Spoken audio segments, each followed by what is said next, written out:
Erik is having some internet problems and couldn't make it. So welcome everyone to our Community Foundation and United Way session on building your digital fundraising beyond COVID. We have with us today Erik Bruan, GiveGab's Director of Civic Engagement, and Aaron Godert, the Chief Technology Officer of GiveGab. They're going to be presenting for us first. And then Julie Posey, the Development and Communications Officer for Parkersburg Area Foundation, Community Foundation, and regional affiliates will follow and give us some more advice on how to build out your digital fundraising. So welcome them, and please post your comments in the chat, and we'll have time for voice comments at the end as well. So welcome, Erik and Aaron. Get your slides going here.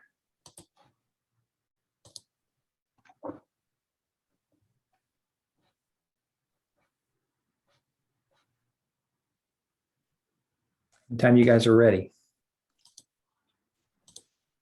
All right, I think if you could jump up to.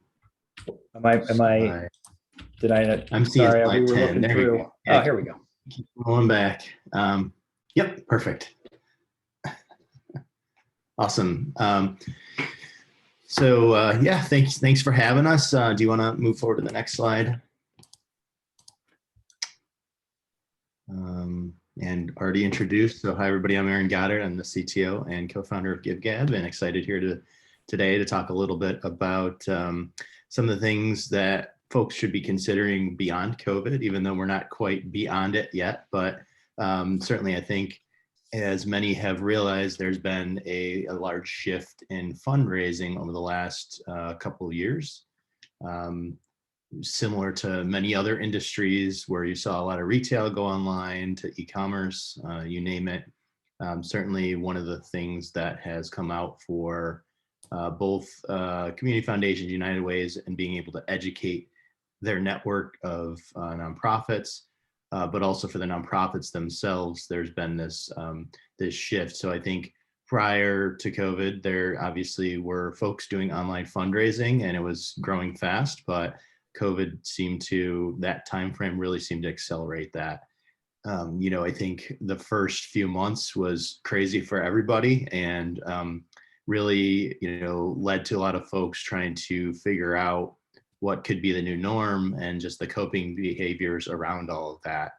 And it takes 3 weeks typically for coping behaviors to actually just turn into that new normal. And that's exactly what we saw with a lot of fundraising that shifted online. Both many donors who maybe never gave a gift online before started doing that. And also many organizations who had either very little, if nothing at all, from an online fundraising perspective happening, started doing online fundraising, because it really became, for a bit of time, the only real way of collecting gifts safely. So now that we're, to this point, we're kind of, getting through Delta here and coming out of this, we're starting to see what is that new norm. And, some of those trends, online gift size has grown 3 times higher. Even this year, when we look at the online gifts average size, they've continued to increase, which just kind of proves this trend out. And just overall, the percentage online continues to increase at accelerated pace. One of the things that was interesting was there was a lot of what we found, a lot of new donor acquisition that happened during COVID for many organizations. In particular, we specialize in giving days, and we certainly saw a lot of new donor acquisition with giving days prior, but certainly saw even more happening. And many organizations just saw a lot of new donors and faces they've never seen before come through. Interestingly enough, that shift and the trend we're seeing, and this is something we've also collaborated with Giving Tuesday's Data Commons efforts on, that focus is now starting to shift towards retention, so less about donor acquisition and even recapture. Recapture being, dormant donors that maybe are starting to come back. And so with these changes, there's a few sort of fundamentals and basics, both on what system should I have in place, as well as what should I be paying attention to as I evaluate those systems and security. And so that's what I'm going to talk a little bit about next here.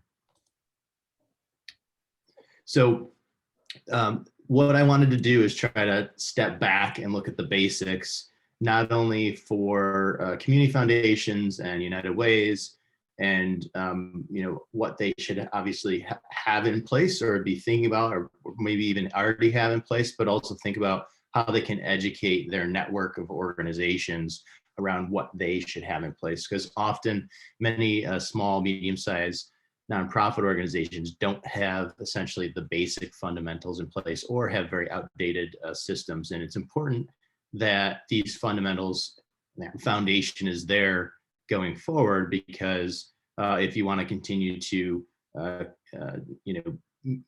make as much progress and capture those trends that we're seeing now in post-COVID, you need to have this foundation in place to ensure that you're having success online going forward. So really, there's sort of what I like to call the pillars, or the three-legged stool of online giving, the fundamentals. You should have a fundraising platform there where you can do storytelling, and you can collect those gifts and track who's giving, and create different opportunities for people to give to. The second is your donor management system, your CRM. This is often the place that becomes your database, essentially, right? Where you're capturing all those gifts, you're understanding trends that are happening. You can really dive in on specific individuals, or even report on different segments of individuals and think about why they're giving to your organization. And then finally, sort of the piece that glues this all together as you continue to focus on retention, recapture, engagement throughout the year is really essentially a marketing system where you can communicate with your donors and your supporters, whether it's volunteers or donors, and whether it's through email or SMS, et cetera. So that's sort of the third pillar. What I'll do now is kind of talk through each one of these, but from a fundraising platform perspective, you want to have something that's web-based, modern, but is also supported on any device. People are giving more and more on mobile devices. I think we see over 55% of donors for all of our Giving Day customers, actually those gifts are coming in through mobile devices. So it's very important whatever platform you choose can support what's called mobile responsiveness, so that as they land on a landing page, it looks great on whatever device, whether it's a browser or a mobile phone or a tablet. So that's crucial. You want these fundraising platforms versus, say, a PayPal button that you just slap on your website. You want a fundraising platform for a number of reasons, both to be able to get at the data that you can collect about your donors, but also be able to present various different collection mechanisms, in the sense of, I want to ask different questions for different forms, for different contexts. I want to be able to support things like many different landing pages where someone lands on that landing page and there's a form and there's a quick story, or I want to run a peer-to-peer campaign. So it should be able to support the concept of peer-to-peer campaigns, or peer-to-peer built into whatever you're sort of putting forward to the donor. You want to be able to run events like 5Ks, things like that. And you want to make sure that there's team fundraising components in there, and that there's a component to being able to create more of a custom branded look to what you're doing. There's a lot of fundraising platforms out there that do this. And there's a lot that will grow with you as you start small, whether you're very small or really large organization. There's a lot of options out there, and it may seem daunting, but I think there's plenty where you can evaluate and find that it's cost effective to get this in place in the first place. The other critical thing I'll point out for a fundraising platform is you should make sure that your donors can cover the fees, because oftentimes they do. I think we see over 85% donors for our Giving Days opt to cover the fees when presented with that option. So that's crucial. That will cut down costs especially if there's a percentage-based cost to the system that are using. And then also should be able to support things like recurring giving and multiple payment methods, whether it's ACH or obviously credit card or debit card, or even mobile payments, which is also crucial, being able to present Apple Pay, Google Pay, Microsoft Pay. Those types of mechanisms are very important to help with the conversion. So those are some things that you should be looking at when you're evaluating a fundraising platform. On the donor management system side, again, it becomes that central hub. It should have a way of allowing you to kind of analyze that, giving you analytics on not only the individual donors, but overall trends that you're seeing on gifts coming into your organization. You should be able to also bring data from different fundraising sources together in this one place. So, if you're using your fundraising platform, ideally there's a real-time connection so that data syncs back and forth easily. But also you may participate in a giving day, or you may do fundraising on some other system for an auction, for example. Let's say you use a specific system for auctions. You want to be able to make sure that that data that you're collecting as gifts are being made is brought back into that CRM and can be easily imported in and presented in sort of this consistent manner. So those are some things as well out there.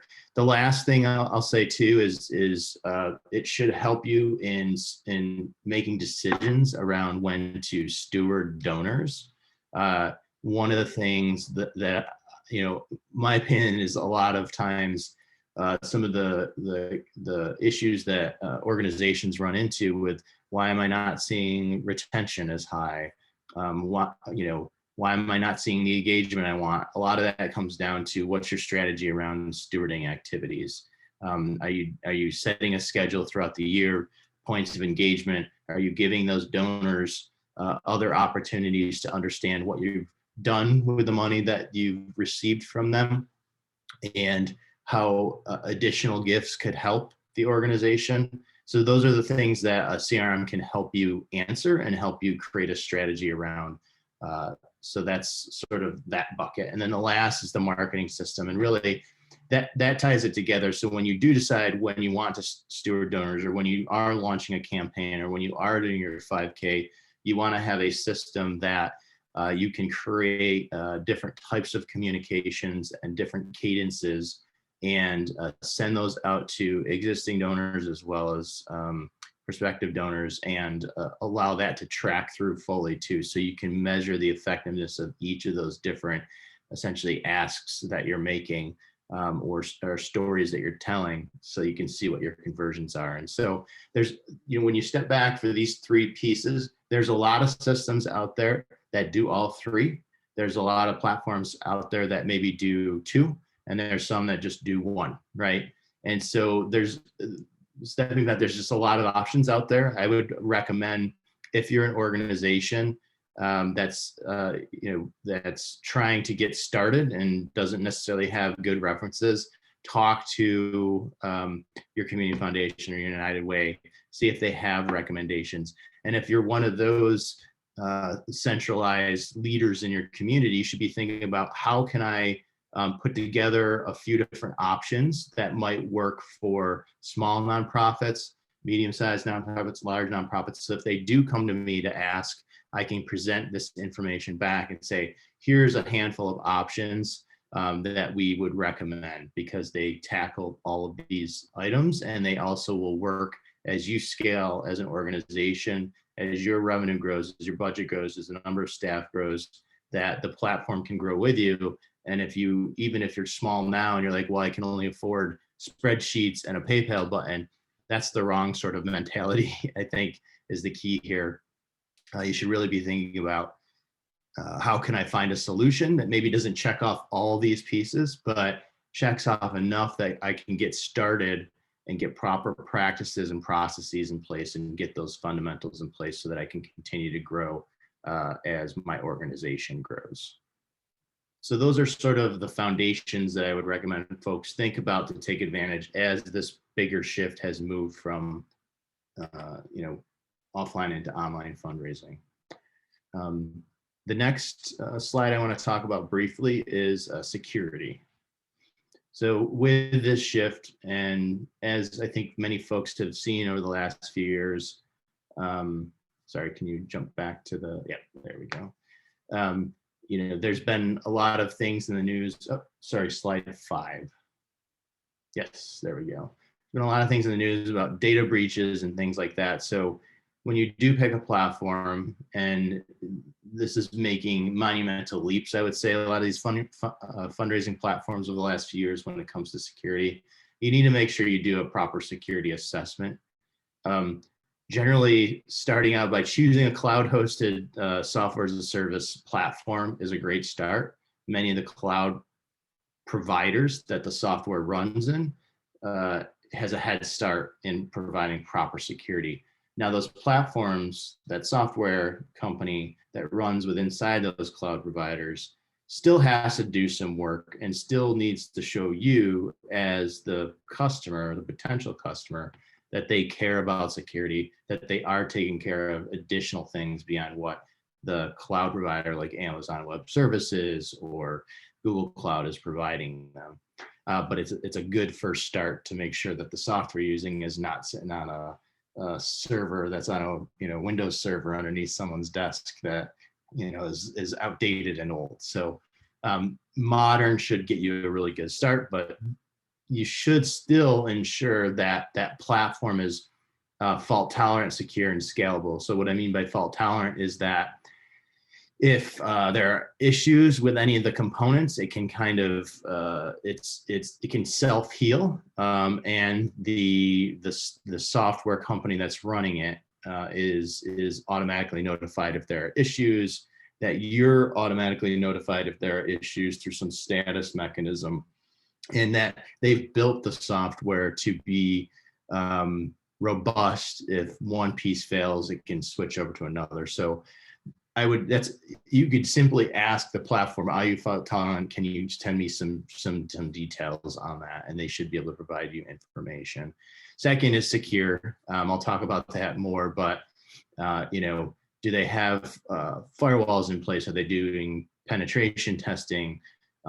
Do they get audited for certain types of compliance, whether it's SOC or PCI, or are they following some other sort of security standard like CISO standard?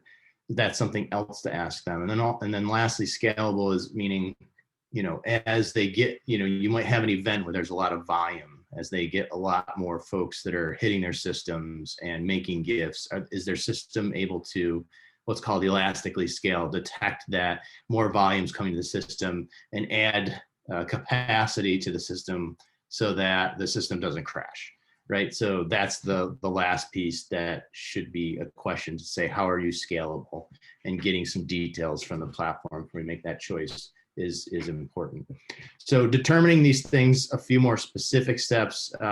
One, do they have a transparent status page? Like if you go to their website and look around, do you see a place where you can see there's a status? And can you look at that status page and can you see any outages they may have had? Are they very clear and transparent if they've had outages or maintenance with writing up information on that? And so that's usually a good sign that they take this seriously, because they're willing to put themselves out there in front of everyone and say, here, we take this very seriously. We're aiming for 100% uptime and availability. And we want to make sure that we're transparent about it if it's not the case. So I put a link into our status page, but many of the platforms out there have them. So I would make sure, though, as you're evaluating, that you do go and look at this type of thing to make sure that they're not trying to hide it. That would be sort of an alarm. Or the second thing is, are they audited? I talked about that. So look to see if there's security standards that they post publicly. Do they have a page dedicated on their website just to these topics? That's also a good indicator that they take this seriously. And do they blog about it? So a lot of companies blog about stuff, from fundraising strategies to whatnot. I think any software company, regardless of what the software is doing, needs to have people that are talking about security, in addition to whatever their sort of main focus is as a company. So that's the other thing, is go out and you can Google or look around their blog to see how they've written about this before. There's a number of technology assessment frameworks out there. I think adopting one of those is important. So that should be something that an organization could look around. I think you can Google for those. Again, a lot of these things too, what I would recommend is if you're a community foundation or United Way, that maybe you want to come up with some of these things like a technology assessment framework, so that as organizations come to you asking, you can hand them these and say, here's a tool. And again, here are the options. And maybe if you're giving them some options for some of these fundamental platforms, you could also say, and we've done an assessment on these, and here's our version of the assessment around these software platforms that you're looking at. So, and then the last thing is just a basic search. You can search, just put in the vendor's name and type security into Google, or vendor name and crash, and see what comes up, see if anything comes up. Very basic stuff, but also very telling. So these are things that I would recommend folks keep in mind as they're choosing a platform. All right. So additional opportunities for support for you as a community foundation, United Way, to provide support to organizations in addition to what I just talked about. There's some newer things that you can try in the post-COVID world from a fundraising perspective. Obviously, we like giving days, we do giving days, but if you haven't done that, it's a great way to kind of put forth your organization as a leader in your community, but also help nonprofits who maybe haven't really done a lot of online fundraising, basically help them sort of tiptoe into it. There's a lot of these fundamentals that come into play as an organization, a nonprofit organization taking part in a giving day hosted by a community foundation or United Way, that they can learn a lot. It'll help you be seen as a leader, help you teach them. It'll help, maybe you'll find some new tactics and strategies for fundraising, but also it's a great way for those organizations that are taking part to build capacity in online fundraising. Second, try a virtual type of event, try a live stream. We saw a lot of live streams happen alongside of, donation forums, or a lot of live streams with storytelling from each of the individual nonprofits.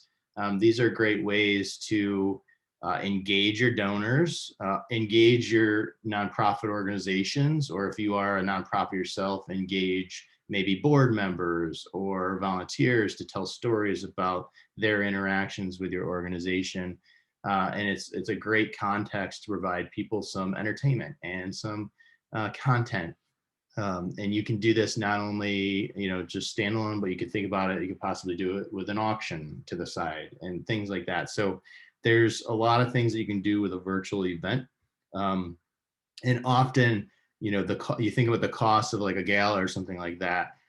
Often those costs are significantly reduced when you're doing this virtual event, because you don't have sort of the physical requirements that come with something like a physical event. So that's another thing to think about, how you can host something as a leader in your community, or if you're an individual organization, how you could do something just for your nonprofit itself. Lastly, if you have, one of the other things we do is community giving sites, which really becomes a reference for your community year round.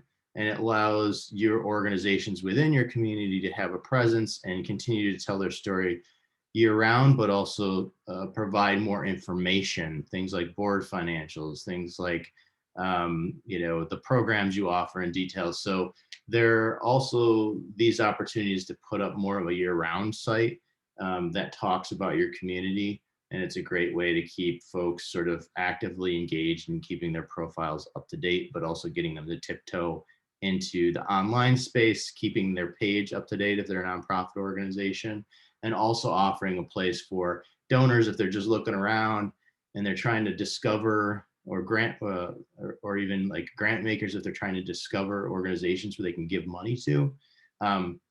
It can become sort of a hub of information for the nonprofits within your community. So that's another opportunity. And then the last thing, again, just jumping back. So if you go to the next slide, the last thing I want to talk about a little bit again is just the Giving Day. So again, whether you're a community foundation or a United Way and you're going to host a Giving Day for your community, or whether you're an individual nonprofit with maybe some affiliates, there's a lot of online fundraising techniques that kind of allow you to practice it for the first time without necessarily taking on the risk of, oh, if I do this just myself as an organization, this becomes a venue in which you can practice, get some help, learn about some of these new fundraising strategies, start to learn about gamification and how it may drive your donors and how it may drive your nonprofit organizations, your area.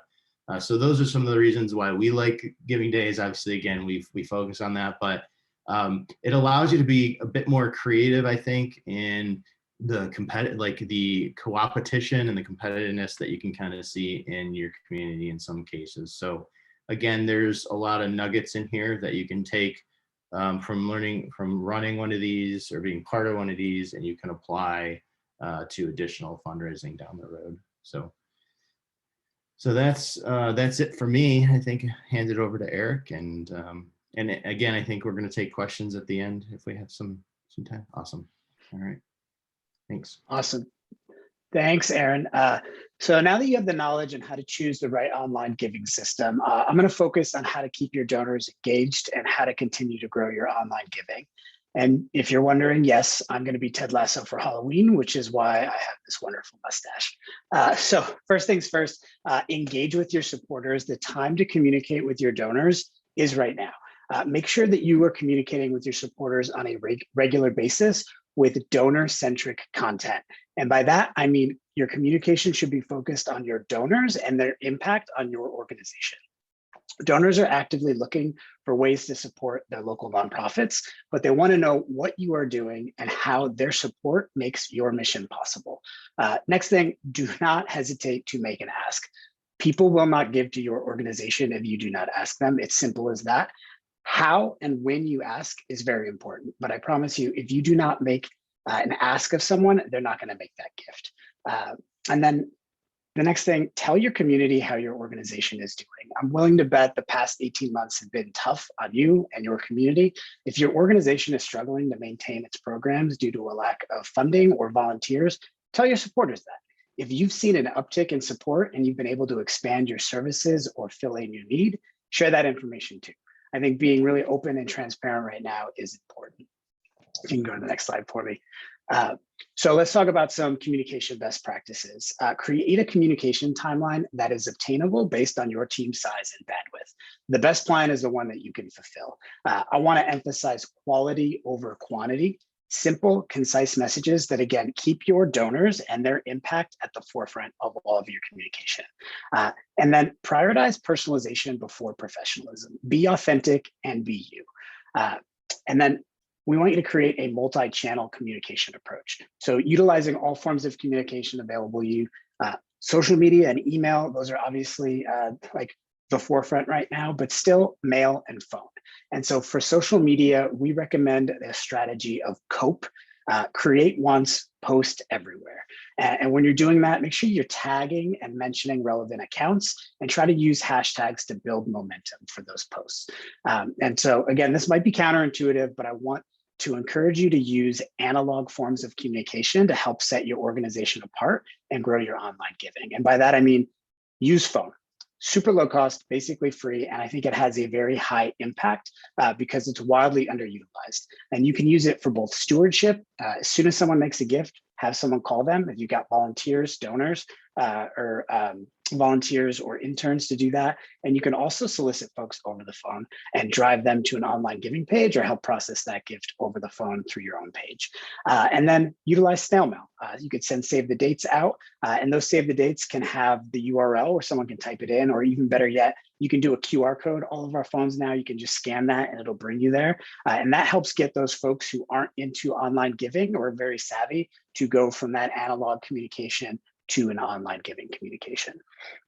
And then I encourage you to leverage community partnerships. Try to connect with local marketing agencies to support messaging creation.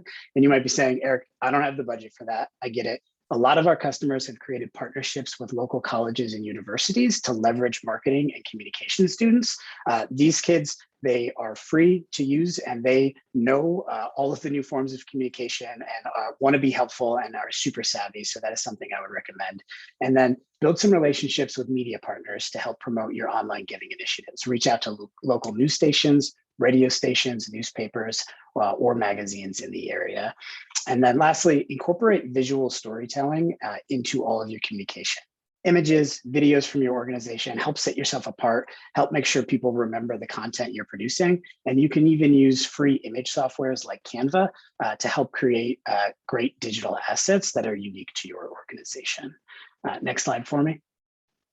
And I'm gonna guess you all have some kind of solicitation calendar. If you don't, you should put one together and take a look at that, and any existing fundraising event that you already have, add an online giving aspect. Hey, we're inviting you to this event, can attend, make a gift here. And then take a look at that calendar, look at the moments where people aren't making gifts. There's gonna be slow moments in your fundraising calendar. Create a virtual fundraising event or an email campaign to help fill those slow moments and create excitement and get more donors giving during that time.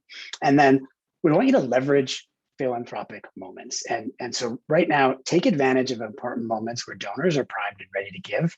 Giving Tuesday is coming up. It's become really popular over the last few years, and it's a moment where your donors are expected to be asked to make a gift. They're primed and ready. So make sure you're doing that. And then right after Giving Tuesday is year end. We see that nearly a third of all annual giving happens in the month of December, with the final 3 days of the year sees the most gifts. So make sure you are putting those asks out there and making it easy for your donors to support you during that time. If you're not doing it, other organizations are, and you're going to miss out. And then outside of those two moments, is there a date that is significant to your community or to your organization that you can create a new philanthropic moment? A lot of communities we work with, that's what they've done with the Giving Day. They picked a time. A lot of our communities, May is a great time that's a bit far away from Giving Tuesday and year end, where they've created that philanthropic moment. So those are sort of high level things. I'm going to get into two tactical pieces. Next slide for me. And that the first is peer-to-peer fundraising, which it empowers your existing supporters to reach out to their network on behalf of your organization and ask them for support. This really helps you expand your reach, and it also helps you attract new donors. And so I would recommend, again, recruit a small number of passionate supporters who are going to do this work, quality over quantity. And when you do that, we see on average on GiveGab's platform, for every peer-to-peer fundraiser who is active, they bring in 4 new donors to that organization. And some other data we have, on our giving days, 20% of all the money raised online on a given day is through peer-to-peer fundraising. And of all the new donors that come through on a giving day, 31% of them are also through peer-to-peer fundraising. So incredibly effective tool. And the other part of this is that it actually lets you strengthen existing relationships with your supporters. So we want you to set up your peer-to-peer fundraisers for success. And to do that, use a platform that has built-in peer-to-peer fundraising functionality that makes it easy and fun. Create communication templates that your fundraisers can quickly and easily personalize. So email, Facebook, Twitter, and then lastly, keep these folks engaged. Celebrate the wins, and then create fun and friendly competition. And then the last tactic that I'll talk about is match and challenge gifts. A matching gift is a pool of funds that was donated from a person or a company that is intended to be used to double the amount raised by your organization. And a challenge gift, same idea. However, the pool is awarded when a community reaches a specific goal, either an amount of money or a donor number. And so you're actually able to engage business sponsors, major or leadership gift donors to go out and get these match or challenge gifts. And you can really focus on folks who care about one cause and tell them that you'll highlight that. Or you can focus on a need that you really have and ask someone to fill it. This also allows you to create new relationships with local businesses, local major gifts donors who maybe haven't supported you in the past. And then these match or challenge gifts help attract first-time donors and also help renew your lapsed donors because they create urgency and they emphasize the collective impact of the donor's gift. And this is all borne out in our data. Nonprofits who utilize matching funds on our platform raise on average 4.5 times more than those without a match. So incredibly, incredibly powerful tool. And the last piece here on the next slide is simplify your stewardship. Make sure that you're doing it in real time. And so if you're using a technology provider that has built-in stewardship features like automated thank you messaging, that'll go a long way.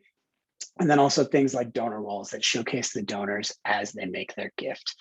And then for our community foundations and our United Ways who are partnering with nonprofits, make it easy for them to thank folks. So share email templates, communication best practices with your membership organizations and your peer-to-peer fundraisers to help them steward their donors quickly and effectively. And then lastly, leverage all of the donor data that you're getting. When people make an online gift, they're providing you a ton of information that is up to date and in real time. So use that data to segment your communication and your donors and tailor that messaging to them. If you raise money for a specific initiative, perhaps a COVID-19 emergency fund, make sure you communicate to those donors about how that project is going. If someone supported your organization for the first time, make sure you emphasize how important it is that they made that first gift so that they will make a second gift. Online giving, we want you to make sure that you're communicating on a regular basis, that you're sending high impact donor-centric communications to them. And when you do that, you can ask and you can ask more frequently and you'll raise more money. So that's it for me. I'll pass it on to Julie. We saved the best for the last from the Parkersburg Area Community Foundation. Thanks. Thank you, Erik. And I was wondering about that mustache. I didn't remember it being there on Monday. So everyone, as you know, I'm the Development and Communications Officer here at the PACF. However, I've also taken on a number of other roles, as many of us do in our smaller nonprofits. I've been tasked with the role of upgrading our technology, helping our foundation navigate and build a new everyday online donation portal. And then also I head up and organize our 24-hour online giving day. So today I just wanted to share with you a brief summary of our donation portal, as well as our giving day, just to give you some ideas, really thinking of it as a large overhead view. But as Aaron mentioned earlier, there are many options that are available, and this is just going to be some of our experiences with a few of the different type of options that are available to you. So over the past 6-7 years, our foundation's everyday online donation portal has experienced a number of upgrades. Many of those upgrades have made that portal more donor friendly and even more foundation friendly. So I'm just going to review those and highlight some of the benefits and issues that we had at each of those levels. So our first online donation process, and some of you may still be at this level, we partnered with a well-known nonprofit, or they processed all of our donations for us. And it was a very easy and simple thing for the community foundation, but there were some hiccups along the way. So I just want to note, though, that this was 6-7 years ago. And as Aaron mentioned earlier, there's been a lot of changes in online donation processing over those few years. So even this company that we partnered with at the very beginning, they themselves have changed and offer different services. But there are other companies very similar that are out there now. And these are some of the goods and bads of it. So the good was that it was a very easy and simple process for us. We had on our website, we had a link that directed donors to a third-party website where the donor processed their donation, got their little thank you message and all that good stuff on the third-party site. The tax receipt came from the third party. We at the PACF, we had no upfront costs to it. The processing fees, that third party took the fee right off the top of the donation. So they sent us a single check to the PACF and we were able to deposit it into a corresponding fund.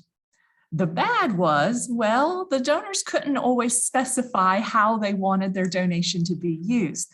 There was a little notes section where a donor could identify what they wanted their gift to be used for. But us community foundation folks, we manage many of funds, and we sometimes want to make sure we're putting it into the exact fund, even though we would like it to be unrestricted. So there was that issue of not really knowing exactly where the donor wanted their gift.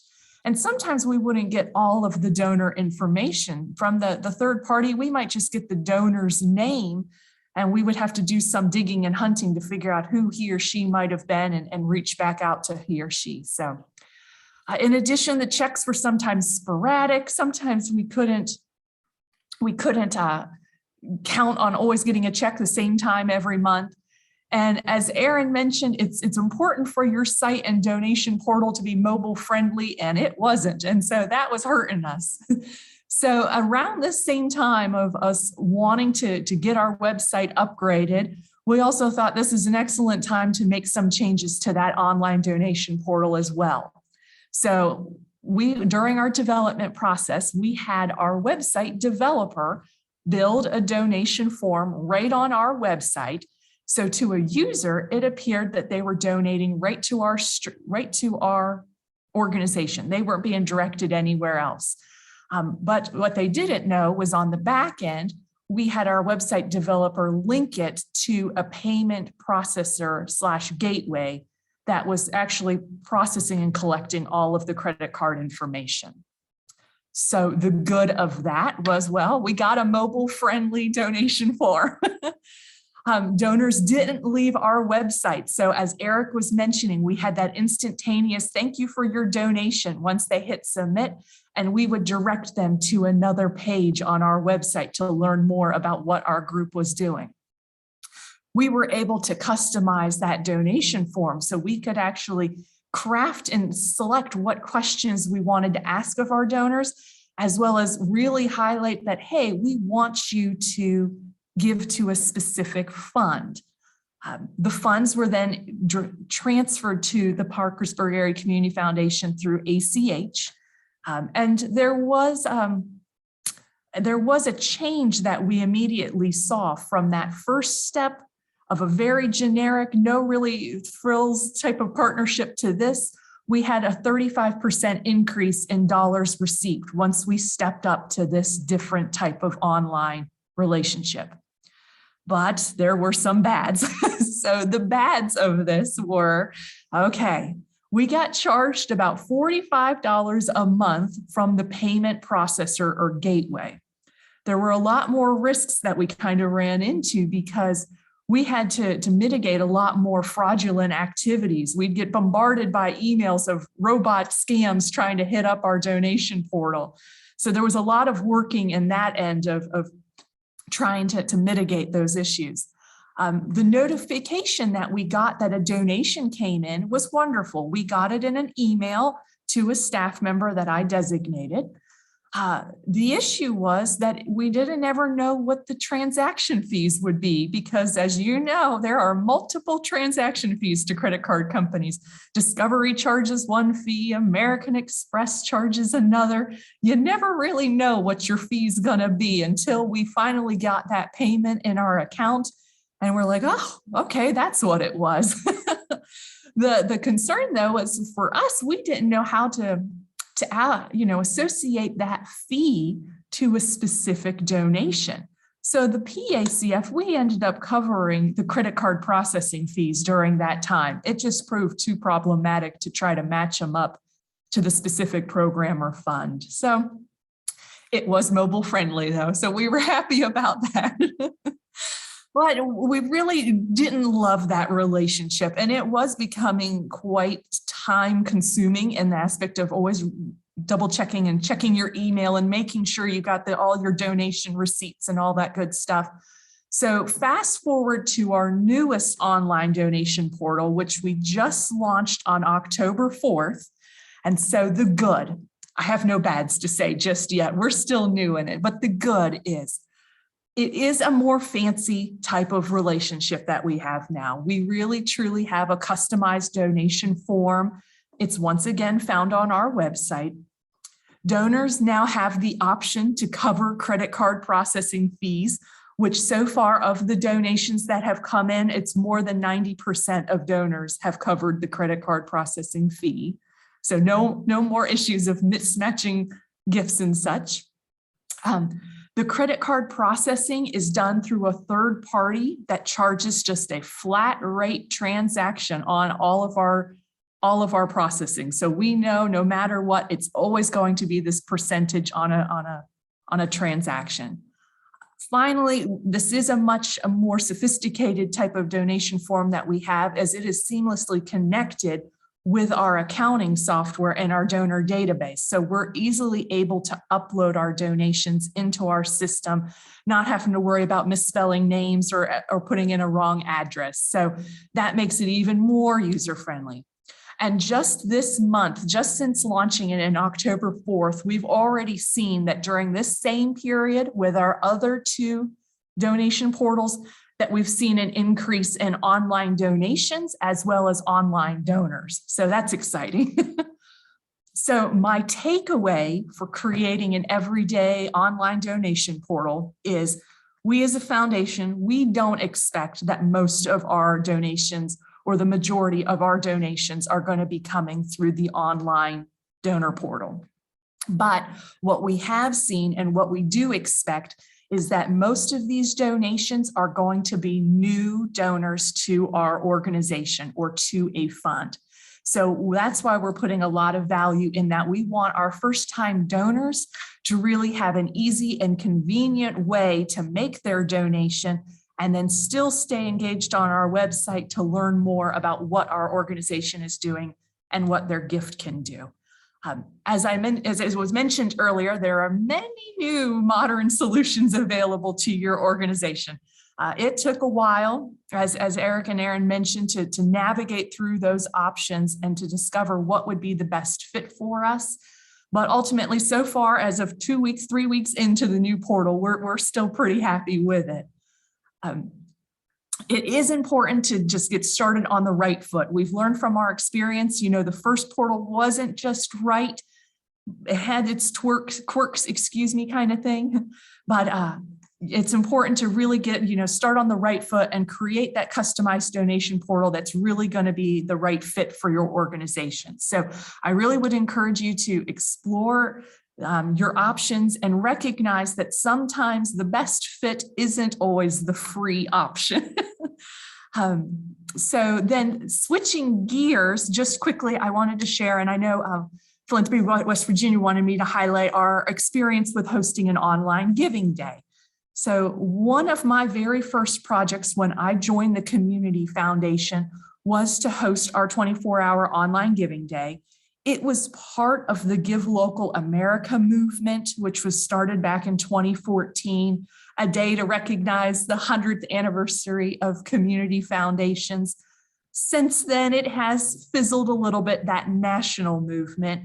As many of the communities that were hosting the days, they've just identified different dates that worked in their respective markets. But our experience shows that there has been an increase in online donation giving as well as comfort with online donation giving in our region. So when we first held our giving day, it was May of 2014. I hadn't yet joined, so I can't take credit for this one. But on that date, we raised $119,000 for 37 agencies, and it was from 375 donors. So since then, our giving days have grown. We've added in new nonprofits who got excited about this and found value with it. And just during our last giving day, which was held May of 2021, we raised more than $505,000 and had more than 1,500 online donors. So the growth has happened over time. And we included, as Erik would be very excited, the peer-to-peer fundraising, which brought in even more donors to our cause. So throughout the entire campaign, we've raised for our region $2.5 million for our nonprofit community. So the results prove that a giving day can be successful to your community, but it does take work and time. So just like your everyday online donation portal, I really encourage you that you need to advertise and raise awareness about your program. The day requires much of our staff's time because we're getting extra nonprofit questions, extra donor questions, we're providing trainings, we're processing extra donations that come in by check, and we're having to make sure that all that good stuff balances up for our accounting people. Then it also takes to host an online giving day. It takes leadership and support from your board, but really from your nonprofit community and their volunteers. I always reiterate to my nonprofits that the day is what you make it. And so the foundation is providing this tool for you and the opportunity to participate. But for your group to really be successful with it, you need to be engaged and be involved and to do more than just put an online portal up. And then last but not least, it takes a user-friendly and secure online portal to have a successful giving day. So whether you are doing this by building your own form and having a relationship with a payment processor, or whether you're working directly with a company that this is what they do day in and day out, it's very important to have such a thing. And I'll just add my 2 cents. I recommend the latter versus building your own form. Just work with a company that can help you out. So my last takeaways from hosting an online giving day is set your goals, whether your goals are raising funds or connecting to new donors. Make sure you have an objective when you're hosting your day. 2 is get your board and team ready and get them engaged. What we have found is organizations that have an engaged board, they are raising more dollars and having more donors than any of our other nonprofits participating in our giving day. And then lastly, just have fun with it. Once the day stops becoming fun or beneficial for your organization, then it's really important for you to just review and reassess whether this is a beneficial program for your community. So my final thoughts on my experience with online giving is if you are considering upgrading or if you're considering creating an online donation presence, there are risks and there are rewards to doing such. When you're reviewing your current online portal or exploring these new options, I encourage you to consider the items that both Aaron highlighted today, as well as making sure you're finding that perfect match. And then keeping into mind that it's more than just putting a portal out there, and the tips and tricks that Erik provided you are going to really prove beneficial in the long run to maximize your donor relations. So thank you. Thank you, Julie. That was great. It was those firsthand experiences are really valuable. I think we have some time here now for some questions for all of our panelists. Erica, our moderator, joined us briefly, but then I believe we lost her again. She must still be having some internet problems, but she did have a question, which I thought was a good one. She asked, our organization uses PayPal for making donations. Is that a bad idea? Would any of you guys like to field that?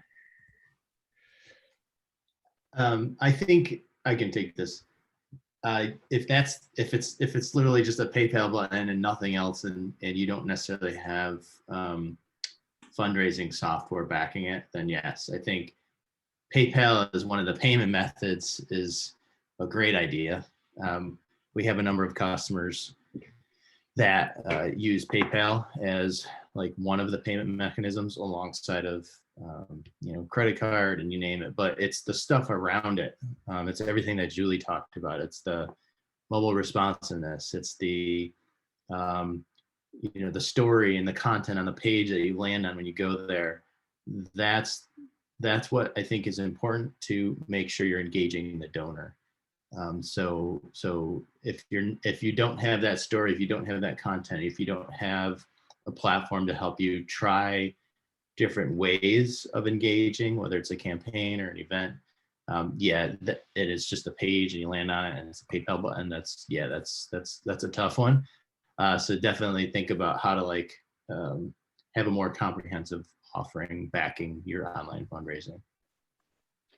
And just to build on what Aaron just said, I meet with nonprofits often, and they come to us looking for an alternative solution to having PayPal on their website. And they often say, PayPal, when the gift is made to them, it's actually made to PayPal's foundation, and it's earmarking a gift to your organization. And so you are not the fundraiser of record. And then there is some cumbersome, it is cumbersome to get the information about who the donor is, their contact information. If you don't have that information readily available, you're not gonna be able to steward those folks in a quick and efficient manner. You're not gonna be able to communicate to them how you spent their dollars, and you're likely not going to be able to get that next gift in an easy manner. So definitely for all of those reasons, I would explore other solutions, including PayPal, as Aaron mentioned, is important. You want to meet your donors where they are. So if that's mobile pay, if that's ACH, if that's PayPal, wonderful, but it should be all in one spot, and you should be getting that information quickly and easily.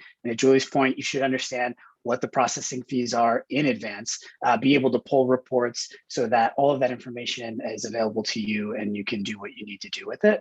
I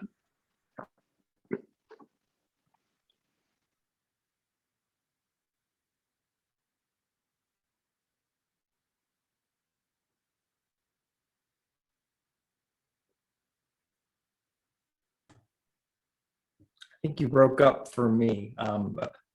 Do we have other questions from the audience? Does anyone want to unmute and ask a question? I certainly have one, which I think all three of you would probably be able to help me out with. As someone who's currently evaluating CRMs and looking at payment methods and whatnot, what would be one question that you would ask organizations that you wish you had asked when you were evaluating for your organization? What's kind of the blind spot that you could bring up to the table that would help you make the right choice for your organization? Well, for us, when we were exploring, we had a number of questions, but ultimately it was ease of use for the foundation. You don't want something that has all these bells and whistles and you don't know how to use it, and or those bells and whistles aren't going to tie to what your organization really needs. And so that was one of the big questions we had was, okay, you have all these great resources available, but how can we truly use them?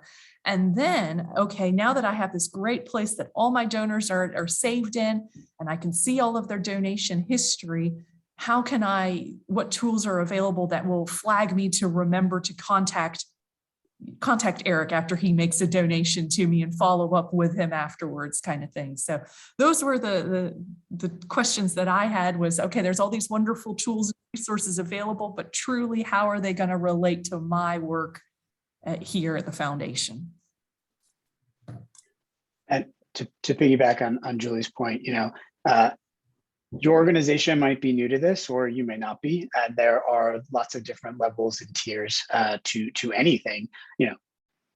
Making sure that whoever you use can help train you on these things, that can answer your questions. There are a lot of companies that do this, and some might have better tech, bells and whistles, as Julie mentioned. But if they don't have anyone to train you on how to do it, or train someone new, there's turnover a lot of time. Things are changing rapidly, as we know, in the world and in this space in technology. And so if they don't have the team to support you throughout the year and train you, then you're likely not going to get all that you need out of that. So talking about customer service, talking about implementation, talking about timeline. I often talk to people who come and like, hey, we have a fundraiser tomorrow. Do you think we can, put together, a page? Like, maybe, but like that, you probably want to spend more time, putting this all together, thinking about it. What are your goals? This is what we are really good at. Does that align with your needs? And so taking some time to really talk through and think about as a foundation, what are our goals? What are we trying to do with this at both short-term and long-term? Long-term, things are going to change. Your goals might shift. And so is this a platform that can grow with us? Is this a platform that can support us as we think about this long-term? And Julie, you mentioned earlier, there are risks and rewards. there's definitely risk, but I would also say if you were avoiding this space altogether, that is a massive risk. Online giving is the future. Making a check donation will not go away. Cash, in-person events, but those in-person events, I'll be honest, I never have cash on me. If I'm going to go somewhere, I'm going to use some mobile wallet payment. And if you don't have that, I'm like, well, I don't have cash and I'm not going to go figure out how to go get it. So making sure you're meeting your donors where they are, having all of that. And if you're sticking your head in the sand about like online giving in the future, I think that is a huge risk. And there are, a lot of platforms who are making this secure where you can mitigate those risks. But even the older generation, over the last year and a half, they had to learn how to order things online. And so that's what we're actually seeing over the last year and a half. The most dollars that come through our platform are actually 65 plus age group. So it's certainly something that I think is going to stick with us.